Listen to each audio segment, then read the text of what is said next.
Hey guys, it's day 5 of my 100 video series, and today we're just going to chat quickly about how you compete against multiple offer situations. So number 1, be prepared. And what I mean by that is scope out the neighborhood ahead of time, check shopping centers ahead of time, and look at your commute times, school districts, all of that before you get to the home. That way you know that if you like the home, you know it fits all the other criteria as well.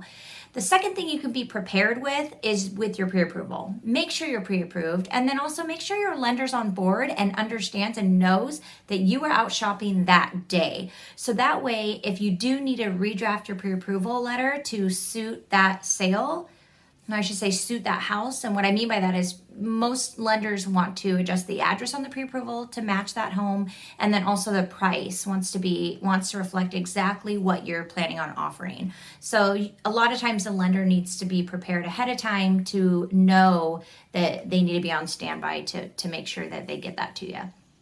So make sure you prep them as well.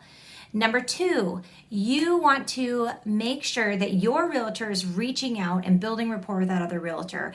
And most importantly, finding out what the seller wants and what they most need for their sale to make them happy. And the reason for that is at the end of the day, the seller is the one deciding on what offer they want to go with. So the more rapport that your agent can build and build that trust with that agent as well, it just shows that you're communicative, you're willing to work with them, because a lot of times these transactions can go 35, 40 days, and you want to make sure that you're working with someone who's working with you on the other side and you can communicate well.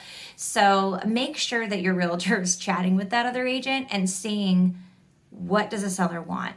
And a lot of times what the seller wants may be different than just the net price at the end of the day. Maybe they want time to stay in their home before they find their next place.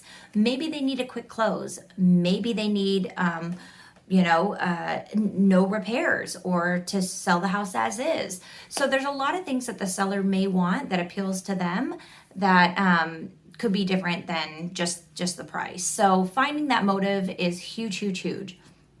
And then number 3, get creative. Write a letter about what you love about their home or where you see yourself and why you see yourself in that house.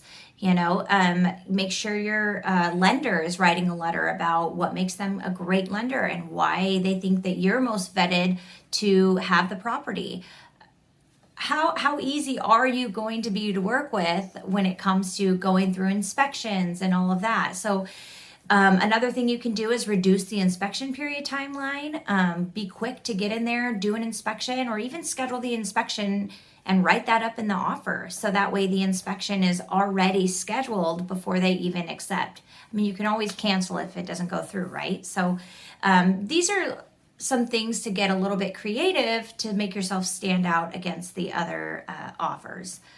And that being said, I mean, there's a lot of other ways that you can go about standing out.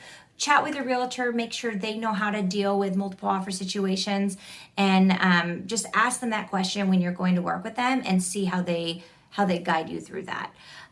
So anyways, I hope those 3 things work. Number 1, be prepared. Number 2, work with an agent that can communicate with the other agent and find out the seller's motive. And number 3, get creative to make your offer suit whatever the seller needs and however it's going to best be a win-win for you and the seller. All right, we'll see you guys tomorrow.